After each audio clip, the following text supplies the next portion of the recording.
딸의 장례식이 끝나고 49제를 드리고 돌아온 그날 밤이었습니다. 밤 10시, 저는 멍하니 지연이의 영정 사진을 바라보고 있었어요. 그때였습니다. 똑똑똑. 누군가 나지막히 문을 두드리는 소리가 났습니다. 이 시간에 누구지? 하면서 문 앞으로 갔어요. 누구냐고 물어봐도 대답이 없었습니다. 그런데 또 똑똑 소리가 났어요. 혹시 동네 아이들 장난인가 싶어 조심스럽게 문을 연 그 순간 저는 심장이 멎는 줄 알았습니다. 문 밖에는 죽은 내 딸 지연이가 아이를 품에 안은 채 서 있었습니다. 엄마. 그 목소리는 무덤에서 퍼올린 듯 젖은 돌처럼 낮고 무거웠어요. 저는 그만 그 자리에 주저앉아 버렸습니다. 그 아이는 분명 지연이었습니다. 하지만 그 모습은 제가 알던 딸이 아니었어요. 비에 젖은 머리, 긴 머리카락은 대충 잘려져 있었고 깡마른 얼굴에 광대가 도드라졌으며 후줄근한 옷을 입고 있었어요. 마치 관 속에서 막 기어나온 사람 같았죠. 저는 믿을 수가 없었습니다. 제가 직접 장례를 치르고 화장까지 한 죽은 딸이 저를 찾아왔어요. 구독 버튼을 눌러주시면 매주 감동적인 인생 사연을 빠르게 받아보실 수 있습니다. 오늘의 사연 시작합니다. 50여일 전 그 전화를 받은 그날을 다시 떠올려 보니 처음부터 이상했습니다. 검은 상복이 바람에 나부끼며 마치 제 무너진 마음을 대변하는 것 같았어요. 딸 지연의 장례를 마치고 돌아오는 길, 세상이 온통 회색빛으로 보였습니다. 어떻게 이런 일이? 중얼거리며 대문 앞에 멈춰 섰어요. 손에 든 열쇠가 떨리고 있었습니다. 이제 이 집에는 저 혼자만 남게 되었다는 현실이 가슴을 짓눌렀어요. 문을 열고 현관에 들어서자 딸의 신발이 그대로 놓여 있었습니다. 작은 운동화 한 켤레가 눈에 들어왔어요. 지연이가 마지막으로 신고 나갔던 그 신발이었습니다. 저는 그 앞에 주저앉아 신발을 만져보았어요. 아직도 딸의 체온이 남아있는 것만 같았습니다. 지연아. 목이 메어 더 이상 말이 나오지 않았어요. 눈물이 볼을 타고 흘러내렸습니다. 25살에 결혼해서 나간 딸이 30도 채 안 된 나이에 이렇게 차가운 주검이 되어 돌아올 줄 누가 알았겠어요. 거실로 들어가니 지연이의 사진이 재단 위에 놓여 있었습니다. 웃고 있는 딸의 모습이 너무나 생생해서 저는 다시 한번 무릎이 꺾였어요. 소파에 앉아 사진을 바라보며 지난 일들을 떠올렸습니다. 지연이가 민수와 결혼할 때부터 뭔가 불안했어요. 그 남자의 눈빛이 차갑고 계산적이었거든요. 하지만 딸이 좋다고 하니 반대할 수도 없었어요. 결혼 후 점점 연락이 뜸해지더니 나중엔 아예 소식이 끊겼어요. 그러다 갑자기 교통사고로 죽었다는 소식을 들었을 때의 충격이란, 왜 엄마한테 한 번도 도움을 청하지 않았니? 저는 딸의 사진을 가슴에 안고 흐느꼈어요. 뭔가 힘든 일이 있었다면 말했어야 하는데 왜 혼자서 끙끙 앓았을까요? 그때였습니다. 똑똑똑. 대문을 두드리는 소리가 들려왔어요. 이 시간에 누가 올까요? 저는 눈물을 닦고 일어났어요. 아마 동네 이웃들이 조문을 오는 게 아닐까 생각하며 문 쪽으로 걸어갔습니다. 누구세요? 엄마. 떨리는 목소리가 들려왔어요. 그 순간 제 심장이 멎는 것 같았습니다. 이럴 수가 없어요. 분명히 들었던 목소리였습니다. 조심스럽게 문을 열었습니다. 그리고 그 순간 저는 믿을 수 없는 광경을 목격했어요. 죽었다고 생각했던 딸 지연이가 아이를 품에 안은 채 서 있었습니다. 야윈 얼굴에 상처투성이었지만 분명히 살아있는 지연이었어요. 지연아. 저는 그 자리에 주저앉았습니다. 다리에 힘이 풀려 일어날 수가 없었어요. 꿈인가 싶어 눈을 비비고 다시 봤지만 딸은 여전히 거기 서 있었습니다. 엄마. 미안해요. 지연이가 떨리는 목소리로 말했어요. 아이는 엄마 품에서 울고 있었습니다. 저는 겨우 일어나 딸을 껴안았어요. 따뜻한 체온이 느껴졌습니다. 살아있었어요. 정말로 살아있었어요. 저는 지연이와 아이를 집 안으로 데리고 들어갔어요. 지연이는 아직도 떨리는 손으로 아이를 꼭 안고 있었습니다. 아이는 2살 정도 되어 보였는데 엄마를 닮아 눈이 크고 예뻤어요. 하지만 아이 역시 겁에 질린 표정이었습니다. 지연아. 앉아라. 천천히 말해봐. 저는 딸의 어깨를 감싸며 소파에 앉았어요. 지연이는 한참을 말없이 있더니 마침내 입을 열었습니다. 엄마. 제가 죽은 게 아니에요. 민수가 꾸민 일이었어요. 지연이의 목소리는 간신히 들릴 정도로 작았어요. 가짜 장례식이었어요. 뭐라고? 저는 믿을 수가 없었어요. 가짜 장례식이라니. 그게 무슨 말이니? 지연이는 눈물을 흘리며 모든 것을 털어놓기 시작했습니다. 민수는 지연이 명의로 거액의 생명보험에 가입해 놓고 있었어요. 수억 원에 달하는 보험금을 노린 치밀한 계획이었습니다. 민수는 제 사망을 위장했어요. 병원과 짜고서 가짜 사망 진단서를 만들었어요. 지연이는 떨리는 목소리로 계속했어요. 그리고 장례식까지 모든 게 거짓이었어요. 저는 소름이 돋았어요. 어떻게 그런 끔찍한 일을 생각할 수 있을까요?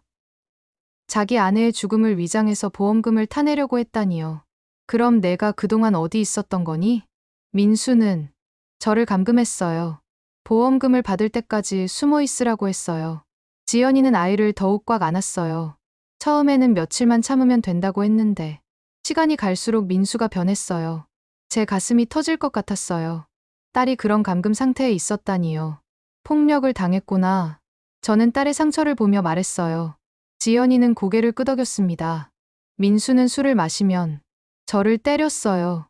아이 앞에서도 가리지 않고 때렸어요. 그러면서 협박했어요. 경찰에 신고하면 정말로 저를 죽여버리겠다고.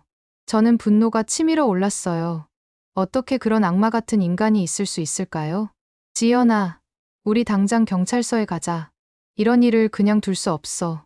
하지만 지연이는 고개를 저었어요. 안 돼요, 엄마. 법적으로 저는 이미 죽은 사람이에요. 사망신고까지 다 되어 있어요. 민수가 법적 굴레를 만들어 놨어요. 저는 절망감에 빠졌어요. 그럼 어떻게 해야 하니? 민수는 제가 죽은 것으로 되어 있으니까 저를 어떻게 해도 처벌받지 않는다고 했어요. 법적으로는 존재하지 않는 사람이니까요. 지연이는 떨리는 목소리로 말했어요. 저는 그제서야 상황의 심각성을 깨달았어요. 딸이 법적으로 죽은 상태라면 정말로 어떤 일이 일어나도 증명하기 어려울 거예요. 어떻게 도망쳐 나왔니? 민수가 며칠째 집을 비운 사이에 기회를 봐서 나왔어요. 지연이는 손목의 상처를 보여주었어요. 창문을 부수고 나오면서 다쳤어요. 아이만은 다치지 않게 했어요. 저는 딸의 손목을 보며 마음이 아팠어요. 얼마나 절망적이었으면 위험을 무릅쓰고 탈출했을까요? 민수는 지금 어디에 있니? 모르겠어요. 제가 없어진 걸 알면 미친 듯이 찾을 거예요. 지연이는 창문을 불안하게 바라보았어요. 엄마, 민수는 정말 위험한 사람이에요. 보험금을 위해서라면 뭐든지 할 수 있는 사람이에요. 저는 딸을 바라보았어요. 지연이의 얼굴에는 공포와 절망이 뒤섞여 있었습니다. 법적으로 죽은 상태에서 어떻게 도움을 요청할 수 있을까요? 그때 밖에서 소리가 들려왔어요. 누군가 대문 근처에서 돌아다니는 것 같았습니다. 지연이는 얼굴이 새하얘졌어요. 엄마, 벌써 찾아온 건 아니겠죠? 저도 긴장했어요. 만약 민수라면. 저는 조심스럽게 창문 틈으로 밖을 내다보았어요. 다행히 아무도 보이지 않았습니다. 바람에 나뭇가지가 흔들리며 대문에 부딪히는 소리였나 봐요. 하지만 지연이는 여전히 불안해하며 아이를 꼭 안고 있었어요. 일단은 안전한 것 같구나. 저는 안도의 한숨을 쉬었어요. 지연아, 민수가 여기를 찾아올 가능성은 없을까? 엄마 집은 제일 위험할 수도 있어요. 지연이는 걱정스러운 표정으로 말했어요. 민수가 제일 먼저 찾을 곳이 여기일 테니까요. 하지만 지금 당장 갈 곳이 없어서 친구들한테 연락할 수도 없고 모든 게 민수 명의로 되어 있어서 저는 딸의 말에 깊이 생각했어요. 맞는 말이었어요. 딸이 도망치면 제일 먼저 친정을 찾을 것이라고 민수도 당연히 생각할 거예요. 그럼 다른 곳으로 가야 하는 거 아니니? 하지만 어디로 가죠? 제가 법적으로는 죽은 사람이에요. 신분증도 없고 돈도 없어요. 모든 계좌가 동결되어 있을 거예요. 지연이의 목소리에 절망감이 배어 있었어요.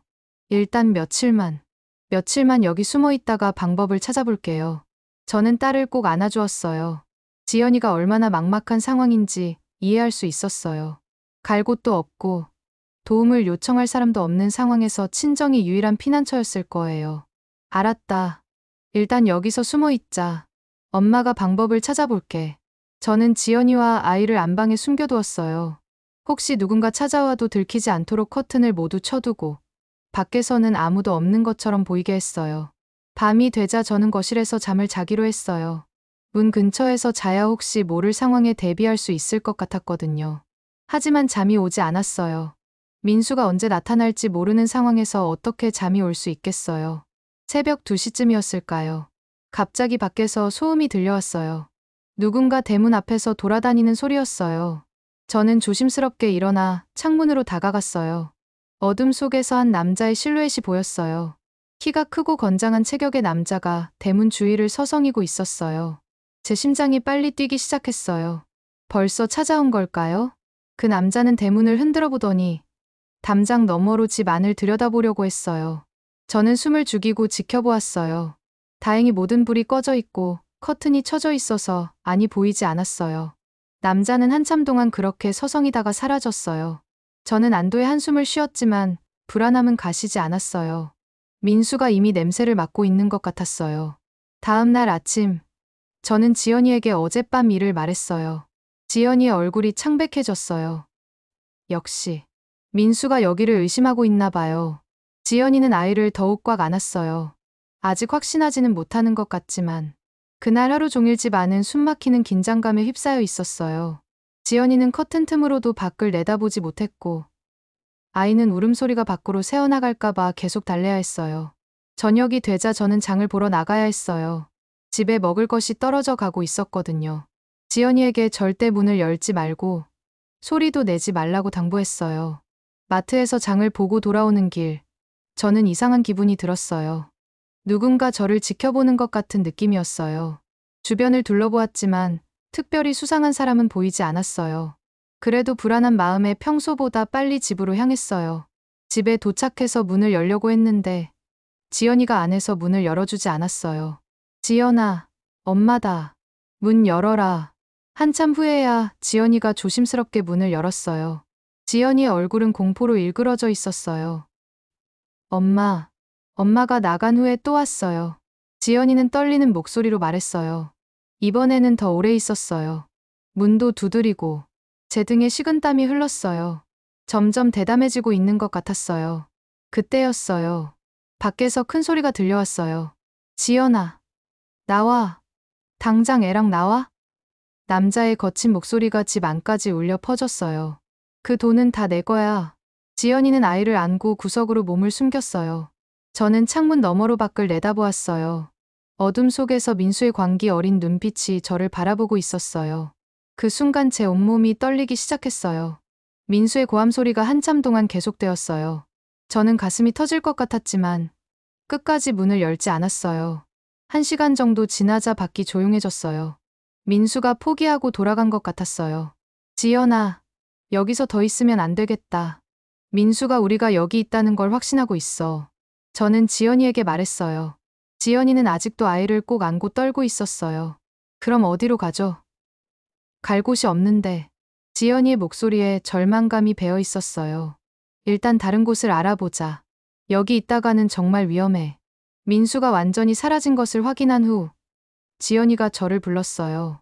뭔가 심각한 표정이었어요. 엄마, 제가 아직 말씀드리지 못한 게 있어요. 지연이의 목소리가 떨렸어요. 정말 중요한 이야기인데. 저는 딸 앞에 앉았어요. 무슨 말이니? 지연이는 한참을 망설이더니 입을 열었어요. 이 아이, 민수의 친자가 아니에요. 뭐라고? 저는 깜짝 놀랐어요. 민수는 처음부터 그 사실을 알고 있었어요. 지연이는 눈물을 흘리며 말했어요. 제가 결혼하기 전에 다른 사람과 사귀었던 적이 있어요. 그때 임신했다는 걸 나중에 알았어요. 저는 말문이 막혔어요. 이런 복잡한 사정이 있었다니요. 민수한테 솔직하게 말했어요. 결혼 전에 다 털어놓았어요. 그런데 민수는 괜찮다고 했어요. 아이를 자기 자식으로 키우겠다고 했어요. 지연이는 계속해서 이야기했어요. 그래서 안심하고 결혼했는데 그럼 민수가 왜 지금 와서? 민수는 그 사실로 아이의 친아버지를 협박하고 있었어요. 지연이의 목소리가 더욱 작아졌어요. 아이 사진과 출생 기록을 들이밀며 돈을 갈취했어요. 저는 경악했어요. 민수의 악독함이 상상 이상이었어요. 그 사람은 결혼한 사람이에요. 가정이 있는 사람이라서 이 일이 알려지면 안 된다고 했어요. 지연이는 손수건으로 눈물을 닦았어요. 그래서 민수가 요구하는 돈을 계속 줬어요. 얼마나 받았는데? 매달 1,000만 원씩. 거의 3년 동안 받았어요. 지연이는 떨리는 목소리로 대답했어요. 그 돈으로 민수는 도박을 하고 술을 마시고 다른 여자들과 놀아났어요. 저는 분노가 치밀어 올랐어요. 어떻게 그런 인간이 있을 수 있을까요? 아이를 돈벌이 수단으로 생각하다니요. 그런데 최근에 그분이 더 이상 돈을 줄 수 없다고 했나 봐요. 자기 가정도 어려워졌다고. 지연이는 고개를 숙였어요.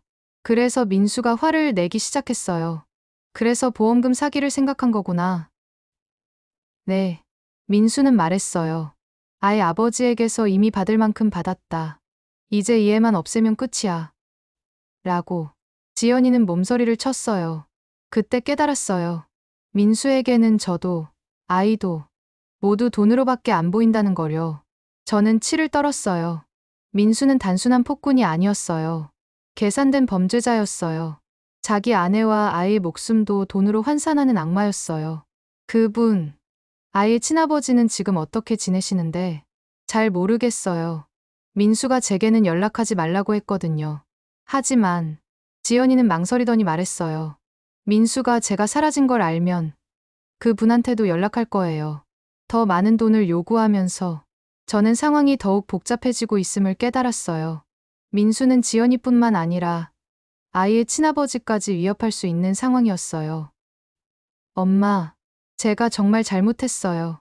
지연이가 울먹이며 말했어요. 이런 복잡한 일에 엄마까지 끌어들이게 되어서. 무슨 소리니? 엄마는 내 편이야.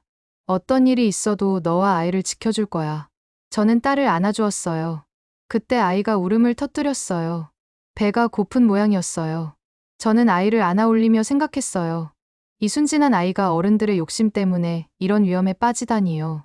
지연아, 민수가 그분을 협박할 때 증거 같은 건 없니? 녹음이나 문자 같은 것들. 있어요. 지연이가 갑자기 눈을 밝혔어요. 제 핸드폰에 민수가 그분과 통화할 때 몰래 녹음한 게 있어요. 제 마음에 희망이 생겼어요. 그 녹음이 민수의 범죄를 입증할 수 있는 중요한 증거가 될 수 있을 것 같았어요. 그 녹음을 들어볼 수 있을까? 지연이는 핸드폰을 꺼내 녹음 파일을 재생했어요. 민수의 목소리가 들려왔어요. 아이 아버지에게서 이미 받을 만큼 받았다. 이제 이 애만 없애면 끝이야. 저는 그 말을 듣고 온몸에 소름이 돋았어요. 민수의 계획이 얼마나 치밀하고 잔인한지 알 수 있었어요. 저는 녹음을 들으며 결심을 굳혔어요. 이대로 숨어있기만 해서는 안 되겠다는 생각이 들었어요. 민수의 범죄를 제대로 밝혀내야 지연이와 아이가 안전할 수 있을 거예요. 지연아, 우리 혼자서는 이 일을 해결할 수 없을 것 같다. 전문가의 도움이 필요해. 무슨 말씀이세요? 사설 탐정을 고용해보자. 민수의 범죄 증거를 더 확실하게 잡아야 해. 지연이는 불안한 표정을 지었어요. 그런 분들을 믿을 수 있을까요? 지금 상황에서는 다른 방법이 없어. 경찰에 신고하기 전에 확실한 증거를 모아야 해. 저는 인터넷을 통해 신뢰할 만한 탐정사무소를 찾았어요. 몇 군데 전화를 걸어본 후 가장 전문적으로 보이는 곳을 선택했어요. 이틀 후 탐정 김상철이 저희 집을 찾아왔어요.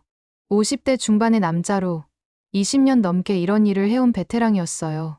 민수라는 사람이 얼마나 치밀하게 범죄를 저질렀는지 조사해달라고 하셨죠? 김상철이 물었어요. 저는 지금까지의 상황을 자세히 설명했어요. 가짜 장례식, 보험금 사기 시도, 그리고 아이의 친부에 대한 협박까지 모든 것을 털어놓았어요. 이런 경우는 처음 봅니다. 정말 악질적이네요. 김상철이 혀를 찼어요. 하지만 다행히 증거가 있으니까 일을 진행할 수 있을 것 같습니다. 김상철은 우선 민수의 행적을 추적하기 시작했어요. 그가 어떤 사람들과 접촉했는지, 어떤 방법으로 가짜 장례식을 꾸몄는지 하나하나 파헤쳐 나갔어요. 일주일 후 김상철이 놀라운 소식을 가지고 왔어요. 민수의 범죄가 꼬리를 잡혔습니다. 김상철이 두꺼운 파일을 테이블 위에 올려놓았어요. 생각보다 훨씬 체계적으로 범죄를 저질렀더군요. 저와 지연이는 긴장한 채로 김상철의 말을 들었어요. 우선 병원 직원들과의 거래 내역을 찾아냈습니다. 민수는 병원 영안실 직원에게 거액을 주고 가짜 사망진단서를 만들게 했습니다. 김상철이 서류를 보여주었어요. 그리고 신원불명 시체의 신원을 지연 씨로 바꿔치기 했습니다. 지연이는 얼굴이 창백해졌어요. 자신의 죽음이 이렇게 치밀하게 계획되었다는 사실이 충격적이었을 거예요. 그리고 더 중요한 건 이겁니다. 김상철이 또 다른 서류를 꺼냈어요. 민수가 아이의 친아버지로부터 받은 돈의 내역입니다. 거액의 양육비 갈취 내역이 모두 나와 있습니다. 얼마나 받았는데요? 저는 놀라며 물었어요. 총 10억 원 이상입니다. 그런데 문제는 이 돈이 모두 사라졌다는 겁니다. 민수는 이 돈을 도박과 유흥비로 탕진했습니다. 그래서 더 많은 돈이 필요해진 거죠. 김상철은 계속해서 설명했어요. 민수는 최근에 아이의 친아버지에게 더 많은 돈을 요구했습니다. 하지만 그분도 더 이상 줄 수 없다고 거절했죠. 그래서 보험금 사기를 계획한 겁니다. 지연이가 떨리는 손으로 물을 마셨어요. 그럼 그분, 아이 아버지는 어떻게 되는 거죠? 그분도 민수의 협박에 시달리고 있습니다. 사실 그분이 저희 탐정사무소에 먼저 의뢰를 하셨거든요. 민수의 협박을 막아달라고요. 저는 깜짝 놀랐어요. 그럼 그분도 우리와 같은 상황인 거네요? 맞습니다. 그분은 민수가 지연 씨를 해쳤을까봐 걱정하고 계셨어요. 지연 씨가 살아계신다는 걸 알면 얼마나 안도하실지. 김상철은 더욱 중요한 이야기를 꺼냈어요. 그리고 저희가 민수의 휴대폰을 도청하면서 녹음한 내용이 있습니다. 김상철이 녹음기를 꺼내 재생했어요. 민수의 목소리가 또렷하게 들려왔어요. 너도 필요 없어. 애도 필요 없어. 보험금만 있으면 돼. 저는 그 말을 듣고 온몸이 떨렸어요. 민수가 지연이와 아이를 정말로 없애버릴 생각이었다는 것을 확신할 수 있었어요. 이 녹음은 언제 한 건가요? 지연이가 물었어요. 민수가 협력자와 통화할 때 녹음한 겁니다. 보험금을 받기 위한 계획을 구체적으로 논의하는 내용이었습니다. 김상철이 설명했어요. 저는 불안해졌어요.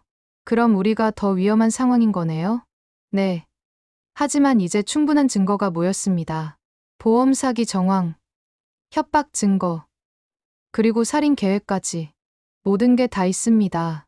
김상철은 파일을 정리하며 말했어요. 그리고 가장 결정적인 증거가 있습니다. 지연 씨가 가지고 계신 그 녹음 파일 말입니다. 지연이는 자신의 핸드폰을 바라보았어요. 그 안에 민수의 범죄를 입증할 수 있는 결정적인 증거가 들어있었어요. 이제 경찰에 신고할 때가 됐습니다. 김상철이 단호하게 말했어요. 민수를 법의 심판대에 세워야 합니다. 저는 지연이를 바라보았어요. 딸의 얼굴에는 아직도 두려움이 남아있었지만 이제는 희망의 빛도 보였어요. 정말 민수를 잡을 수 있을까요? 지연이가 조심스럽게 물었어요. 충분히 가능합니다. 이 정도 증거면 민수는 오랫동안 감옥에 있게 될 겁니다. 김상철이 확신에 찬 목소리로 대답했어요. 김상철이 돌아간 후 저와 지연이는 경찰 신고를 준비하고 있었어요. 하지만 그 순간 집 밖에서 이상한 소리가 들려왔어요. 누군가 대문을 격렬하게 두드리는 소리였어요. 지연아, 나와. 민수의 목소리가 집 안까지 울려 퍼졌어요. 숨어봤자 소용없어. 지연이는 아이를 꼭 안고 방 구석으로 몸을 숨겼어요. 저는 창문 틈으로 밖을 내다보았어요. 민수가 대문 앞에서 소리를 지르고 있었어요. 10분 안에 안 나오면 문 부수고 들어갈 거야.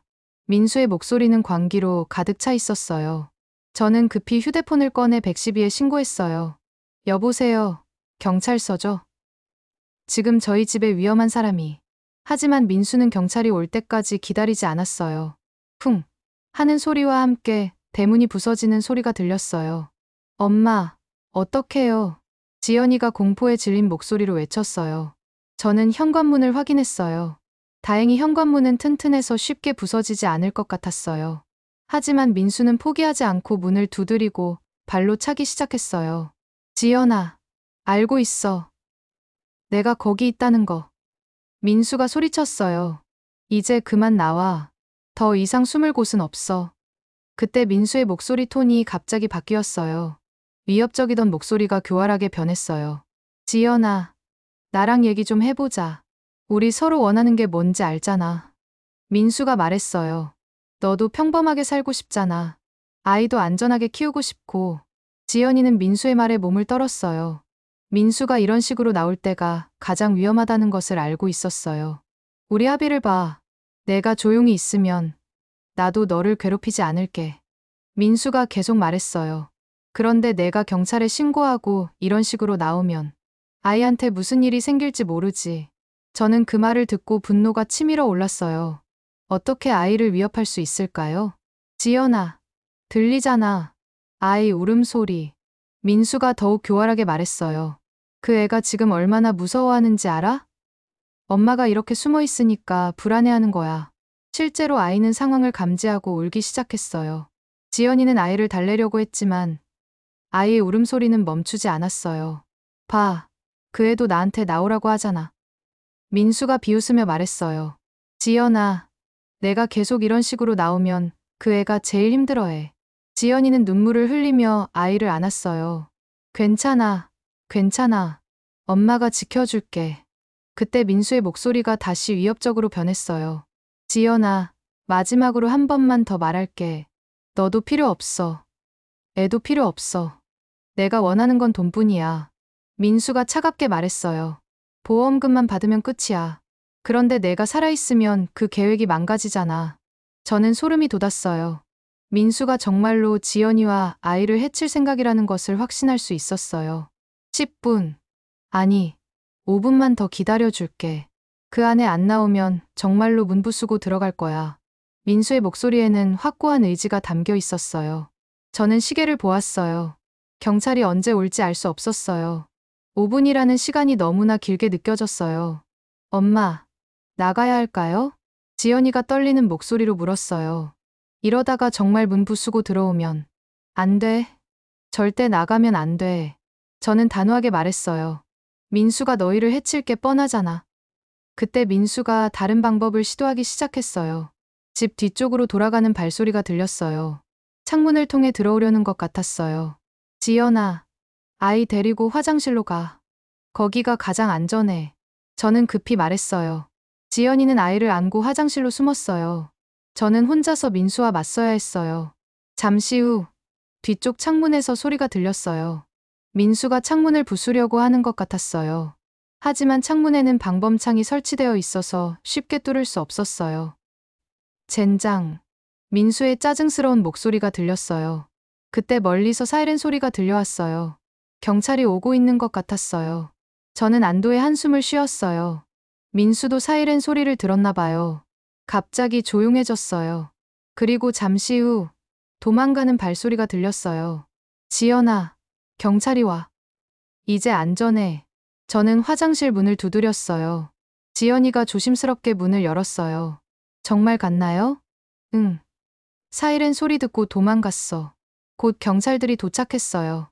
저는 지금까지의 상황을 경찰에게 설명했어요. 민수의 위협, 보험금 사기 시도, 그리고 아이에 대한 협박까지 모든 것을 털어놓았어요. 경찰관은 진술을 들은 후 말했어요. 일단 민수라는 사람을 수배 조치하겠습니다. 그리고 증거 자료들을 모두 제출해 주세요. 저는 김상철이 모아준 자료들과 지연이의 핸드폰에 있는 녹음 파일을 경찰에게 제출했어요. 이 정도면 충분한 증거입니다. 민수를 체포하는 것은 시간 문제일 것 같습니다. 경찰관이 말했어요. 하지만 저는 아직도 불안했어요. 민수가 다시 나타날 수도 있었어요. 그리고 이번에는 더욱 위험할 수도 있었어요. 당분간 다른 곳에 피해 계시는 게 좋겠습니다. 경찰관이 조언했어요. 민수를 체포할 때까지는 안전한 곳에 있어야 합니다. 저는 고개를 끄덕였어요. 지연이와 아이의 안전이 가장 중요했어요. 경찰이 떠난 후 저는 급히 짐을 챙겼어요. 당분간 이 집에 있을 수는 없었어요. 민수가 언제 다시 나타날지 모르니까요. 지연아, 우선 모텔에라도 가서 숨어 있자. 네. 엄마, 빨리 나가요. 지연이는 아이를 안고 서둘러 준비했어요. 그들이 집을 나서려는 순간 제 핸드폰이 울렸어요. 탐정 김상철이었어요. 지금 어디 계세요? 급한 소식이 있습니다. 김상철의 목소리가 흥분되어 있었어요. 무슨 일이세요? 민수를 찾았습니다. 경찰이 지금 포위 작전을 펼치고 있어요. 곧 체포될 것 같습니다. 제 가슴이 뛰었어요. 드디어 민수가 잡히는 걸까요? 어디서 찾았는데요? 민수가 숨어있던 창고입니다. 아마 지연 씨를 감금했던 그곳일 거예요. 거기서 보험금 사기와 관련된 결정적 증거들을 발견했습니다. 김상철은 계속 설명했어요. 그리고 더 중요한 건 아이의 친아버지분이 직접 경찰에 나와서 증언했다는 겁니다. 정말요? 네. 그분이 민수의 협박에 대해 모든 걸 털어놓았어요. 협박 문자, 통화 녹음, 송금 내역까지 모든 증거를 제출했습니다. 저는 안도했어요. 아이의 친아버지가 용기를 내어 증언해준 것이 고마웠어요. 1시간 후 김상철이 저희 집으로 찾아왔어요. 그의 얼굴에는 승리의 미소가 떠 있었어요. 민수가 체포됐습니다. 김상철이 기쁜 소식을 전했어요. 완전히 끝났어요. 지연이는 믿을 수 없다는 표정이었어요. 정말요? 정말 잡혔나요? 네. 경찰이 창고를 수색하면서 엄청난 증거들을 발견했어요. 가짜 사망진단서 원본, 병원 직원과의 거래 내역, 그리고 김상철이 잠시 멈췄어요. 민수가 지연 씨와 아이를 해치려고 준비한 흉기까지 발견됐어요. 저는 소름이 돋았어요. 민수가 정말로 살인을 계획하고 있었다는 것이 확실해졌어요. 그리고 아이의 친아버지 분도 경찰서에 와서 모든 걸 증언했습니다. 김상철이 설명했어요. 그분 말로는 민수가 3년 동안 총 12억 원을 갈취했다고 하더군요. 12억 원이나요? 지연이가 놀라며 물었어요. 네. 그런데 민수는 그 돈을 모두 도박으로 날려버렸어요. 그래서 더 많은 돈이 필요했던 거죠. 김상철은 민수가 체포되는 과정을 자세히 설명해 주었어요. 민수는 끝까지 발악했어요. 경찰한테 잡히자 모든 걸 부인했죠. 하지만 증거가 너무 명확했어요. 김상철이 휴대폰을 꺼내 보여주었어요. 이게 민수가 체포될 때 하던 말이에요. 녹음을 재생하자 민수의 목소리가 들렸어요. 이건 다 오해야. 나는 아무것도 안 했어. 지연이가 살아있다고. 그럴 리 없어. 하지만 경찰이 증거들을 제시하자 민수의 목소리가 점점 작아졌어요. 어차피 다 끝났어. 그 여자도, 그 애도, 모두 내가 필요 없다고 생각했어. 저는 그 말을 듣고 치를 떨었어요. 민수가 얼마나 차가운 인간인지 다시 한번 느낄 수 있었어요. 민수에게 어떤 죄목이 적용되나요? 지연이가 물었어요. 보험 사기, 협박, 갈취, 감금, 살인 미수. 여러 죄목이 적용됩니다. 최소 15년 이상은 감옥에 있게 될 거예요. 김상철이 답했어요. 그때 제 핸드폰이 또 울렸어요. 경찰서에서 온 전화였어요. 안녕하세요. 수사를 담당한 김영사입니다. 민수 체포 관련해서 연락드렸어요. 네, 말씀하세요. 민수가 모든 범행을 자백했습니다. 보험금 사기부터 협박, 그리고 살인 계획까지 모든 걸 인정했어요. 저는 안도의 한숨을 쉬었어요. 그리고 아이의 친아버지분이 추가 증언을 해주셨어요. 민수의 협박이 얼마나 지속적이고 악질적이었는지 상세히 증언해 주셨습니다. 김 형사는 계속 설명했어요. 특히 민수가 아이를 해치겠다고 직접적으로 위협한 내용들이 모두 녹음되어 있어서 살인회비죄도 추가로 적용될 예정입니다. 그럼 이제 정말 끝난 건가요? 지연이가 조심스럽게 물었어요. 네. 민수는 앞으로 오랫동안 사회로 나올 수 없을 겁니다. 그리고 지연 씨의 사망 신고도 취소 처리하겠습니다. 지연이는 눈물을 흘렸어요. 드디어 자신이 법적으로도 살아있는 사람이 될 수 있다는 것이 실감났어요.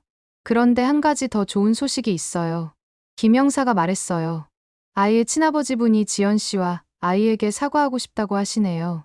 그리고 앞으로 정당한 양육비를 지원하겠다고 하셨어요. 저는 놀랐어요. 정말요? 네. 그분도 민수 때문에 많이 힘드셨던 것 같아요. 이제 모든 게 정리되었으니 아이를 위해 할 수 있는 일들을 하고 싶다고 하시더군요. 전화를 끊은 후 집 안은 조용했어요. 오랫동안 계속된 악몽이 드디어 끝난 거예요. 엄마, 정말 끝났나요? 지연이가 아직도 믿기지 않는다는 표정으로 물었어요. 그래, 이제 정말 끝났어. 우리가 이겼어. 저는 딸을 꼭 안아주었어요. 아이는 상황을 이해하지 못하면서도 엄마와 할머니가 기뻐하는 것을 보고 함께 웃었어요. 그 순간 저는 깨달았어요. 진실을 찾기 위해 포기하지 않았던 모정의 힘이 결국 이 모든 시련을 이겨낼 수 있게 해주었다는 것을 말이에요. 민수가 체포된 지 한 달이 지났어요. 저희 집은 다시 평화를 되찾았어요. 부서진 대문은 새 것으로 교체했고 지연이는 법적으로도 완전히 되살아났어요. 사망신고가 취소되면서 모든 것이 정상으로 돌아왔어요. 오늘은 특별한 날이었어요. 아이의 친아버지인 정우진 씨가 처음으로 집을 방문하기로 한 날이었거든요. 지연이는 아침부터 긴장하고 있었어요. 엄마, 정말 괜찮을까요? 그분을 만나는 게. 지연이가 불안해하며 물었어요. 괜찮아. 그분도 민수 때문에 많이 힘들었을 거야. 이제 서로 솔직하게 이야기해보자. 저는 딸을 위로했어요. 오후 2시, 정우진이 도착했어요. 40대 초반의 단정한 남자였어요. 그는 꽃다발과 아이를 위한 선물을 들고 왔어요. 안녕하세요. 정우진입니다. 그가 정중하게 인사했어요. 이렇게 뵙게 되어서 죄송하고 또 감사합니다. 저는 그를 거실로 안내했어요. 지연이는 아이를 안고 소파에 앉아 있었어요. 아이는 낯선 사람을 보고 약간 경계하는 듯 했어요. 지연 씨, 정말 무사해서 다행입니다. 정우진의 목소리에 진심이 담겨 있었어요. 민수가 정말 끔찍한 일을 저질렀네요. 힘든 일 많으셨죠? 지연이가 조심스럽게 물었어요. 정우진은 고개를 끄덕였어요. 민수의 협박 때문에 가정이 파탄날 뻔했어요. 아내에게 모든 걸 털어놓고 정말 많이 울었습니다. 그는 잠시 말을 멈췄다가 계속했어요. 하지만 이제는 모든 게 정리되었어요. 아내도 이해해줬고 앞으로는 아이를 위해 할 수 있는 일들을 하고 싶습니다. 정우진은 아이를 바라보았어요. 안녕, 서준아. 아빠야. 아이는 처음에는 낯설어 했지만 정우진이 가져온 장난감을 보자 조금씩 마음을 열기 시작했어요. 정우진이 아이와 놀아주는 모습을 보며 지연이의 마음도 조금씩 편해졌어요. 앞으로 양육비는 정당하게 지원하겠습니다. 정우진이 말했어요. 그리고 서준이가 원한다면 가끔 만날 수 있으면 좋겠어요. 지연이는 고개를 끄덕였어요. 아이에게는 아버지가 필요해요. 좋은 아버지가 되어주세요. 정우진은 눈물을 글썽이며 대답했어요. 네, 꼭 그렇게 하겠습니다. 그때 아이가 정우진에게 다가가서 손을 내밀었어요. 정우진은 조심스럽게 아이의 손을 잡았어요. 그 순간 마치 진짜 아버지와 아들이 된 것 같았어요. 저녁 시간이 되자 저는 정성스럽게 준비한 식사를 차렸어요. 오랜만에 가족이 모두 모인 식탁이었어요. 비록 복잡한 사연이 있었지만 지금 이 순간만큼은 모두가 행복해 보였어요. 이렇게 함께 식사할 수 있어서 정말 감사합니다. 정우진이 말했어요. 앞으로 자주 뵐 수 있으면 좋겠어요. 물론이죠. 서준이에게는 할머니도 있고 엄마도 있고 아빠도 있는 거니까요. 저는 웃으며 대답했어요. 식사 후 정우진은 아이와 함께 놀아주었어요. 아이는 이제 완전히 마음을 열고 정우진과 즐겁게 놀고 있었어요. 서준아, 아빠가 자주 놀러 올게. 그때까지 엄마 말씀 잘 듣고 있어야 해. 정우진이 아이에게 말했어요. 아이는 고개를 끄덕이며 웃었어요.